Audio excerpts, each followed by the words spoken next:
Hello students, this is access in our teaching गोस्तर English medium school. आज हम लोग बात करने वाले हैं मैटर इन आवर सराउंडिंग के सेकेंड वीडियो लेक्चर पे।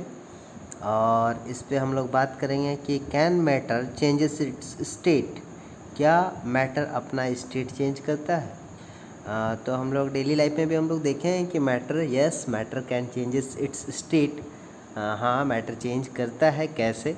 तो अगर आप एक बड़ा सा बर्तन लेंगे, उसमें कुछ पानी लेंगे और उसको हीट करेंगे, तो उससे बहुत देर तक अगर आप हीट करते रहिएगा तो वो पानी धीरे धीरे ख़त्म होता है, एवोपरेशन होता है उसका। और इससे हम लोग कह सकते हैं कि जो लिक्विड फॉर्म में था वो गैसेस स्टेट्स में जाके वो धीरे धीरे ख़त्म हो रहा है या फिर उसका एवोपरेशन हो रहा है। तो yes, matter can changes its state eight specific temperature and pressure. हाँ, मैटर चेंज करता है, एक स्पेसिफिक टेम्परेचर उसको दिया जाए या एक स्पेसिफिक प्रेशर दिया जाए। अब प्रेशर से स्टेट चेंज कैसे होता है? टेम्परेचर से तो चलिए मान लिए कि टेम्परेचर से स्टेट चेंज होता है। प्रेशर से स्टेट चेंज कैसे होता है? तो इसके लिए आप एग्जांपल ले सकते हैं। जो हम लोग गैस भरते हैं, जो गैस भराने के लिए हम लोग जाते हैं, एलपीजी जो यूज किया जाता है हमारे घरों में, तो वहाँ पे वो हाई प्रेशर के साथ गैस भरा जाता है, जिसके कारण वो जो गैस होता है वो सिलेंडर में फील होता है लिक्विड के टाइप। और ऐसा इसलिए होता है क्योंकि हम लोग प्रीवियस वीडियो में पढ़ चुके हैं कि जब भी आप इंटरमोलिकुलर स्पेस का बात करते हैं लिक्विड और गैस के बीच, तो लिक्विड का इंटरमोलिकुलर स्पेस बहुत कम होता है with respect to gases molecules दूर दूर होते हैं। तो जब आप उसको जो गैसेस मॉलिक्यूल्स है या गैस है उसको ज़्यादा प्रेशर के साथ किसी कंटेनर में भरिएगा, तो उसका जो मॉलिक्यूल्स के बीच का स्पेस है वो कम हो जाता है और वो इसीलिए फील होता है लिक्विड के टाइप। आगे for example, on increasing temperature of solid और लिक्विड। जब आप टेम्परेचर इंक्रीज कर रहे हैं किसी सॉलिड का या लिक्विड का, मतलब उसको टेम्परेचर दे रहे हैं, the kinetic energy of particles increases and particle starts vibrating with great speed.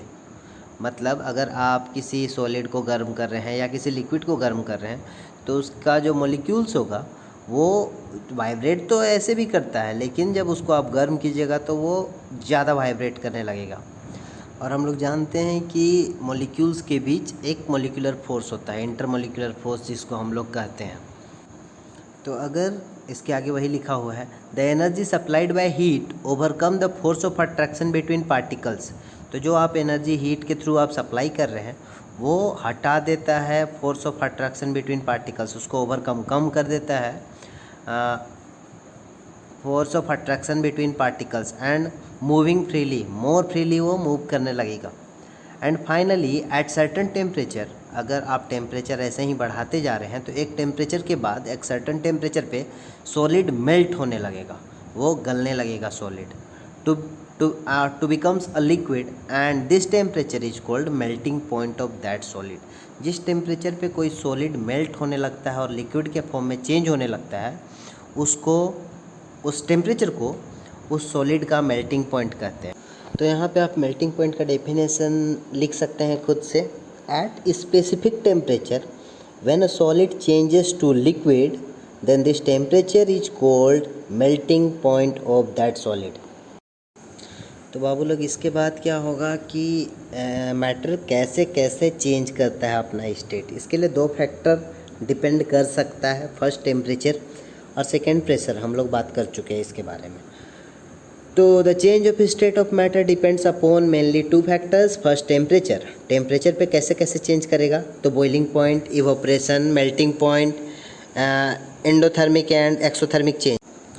Okay, तो सबके बारे में वन बाय वन बात करेंगे ये सब के बारे में। एंडोथर्मिक क्या होता है, एक्सोथर्मिक क्या होता है, इवोपरेशन क्या होता है, मेल्टिंग पॉइंट क्या होता है। और दूसरा फैक्टर जो है वो है प्रेशर। तो प्रेशर से चेंज हम लोग जानते हैं, liquefaction of gas bye increasing pressure. अभी अभी हम लोग बात किए कि गैस का लिक्विफिकेशन मतलब गैस फील होगा लिक्विड के टाइप बाय इंक्रीजिंग प्रेशर। कैसे हम लोग किसी गैस को प्रेशर के थ्रू लिक्विड के फॉर्म में चेंज कर सकते हैं। ओके, तो टेम्परेचर के through there are mainly two types of changes. First endothermic change and second exothermic change. तो एंडोथर्मिक चेंज क्या होता है?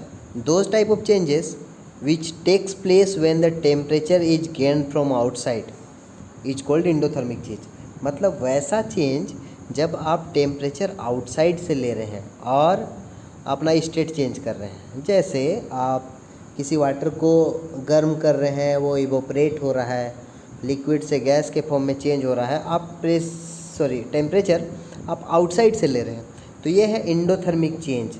Boiling of water and converted into gas is endothermic change.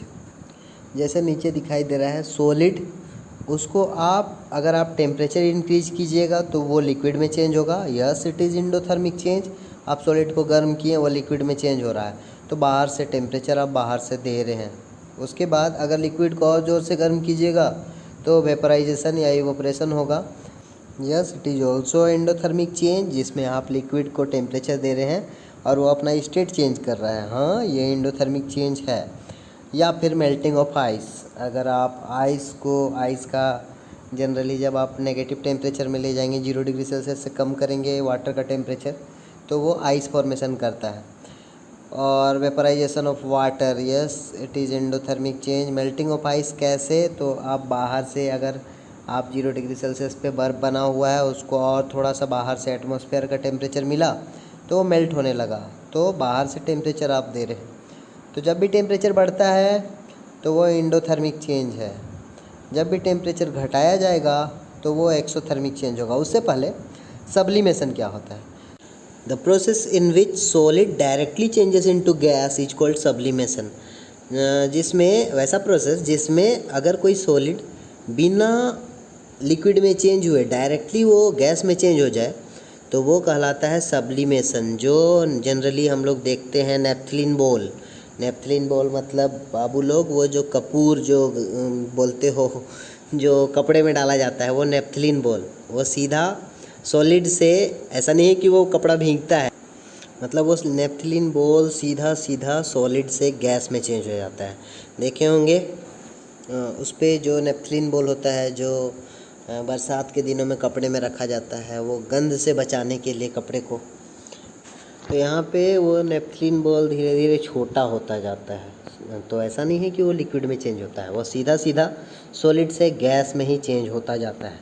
तो ये प्रोसेस सब्लिमेशन कहलाता है। वैसा प्रोसेस जिसमें सॉलिड डायरेक्टली चेंज हो जाए गैस में is called sublimation. Due to temperature अगला चेंज है एक्सोथर्मिक चेंज। और ये change, the change in which heat is released and the matter changes its state is called exothermic change.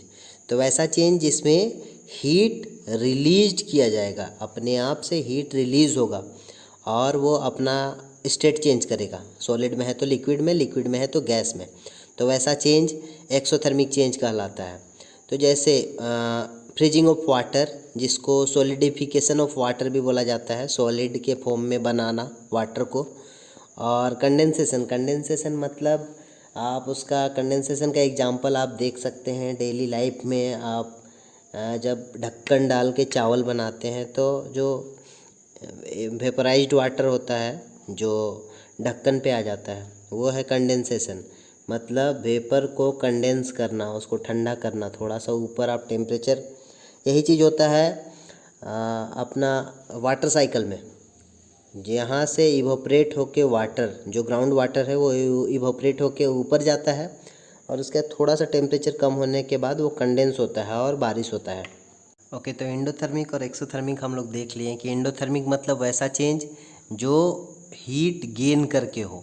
मतलब आप solid को, यहाँ पे फिगर में दिखाई दे रहा है, अगर आप सॉलिड को थोड़ा सा हीट देंगे, सॉलिड वाटर मान लीजिए, जो बर्फ़ होता है उसको हीट देंगे तो वो लिक्विड में चेंज होगा। लिक्विड को और हीट देंगे, मतलब लिक्विड से गैस में चेंज होना, एंडोथर्मिक चेंज। फिर से अगर गैस को आप कंडेंस करेंगे तो वो लिक्विड में चेंज होगा।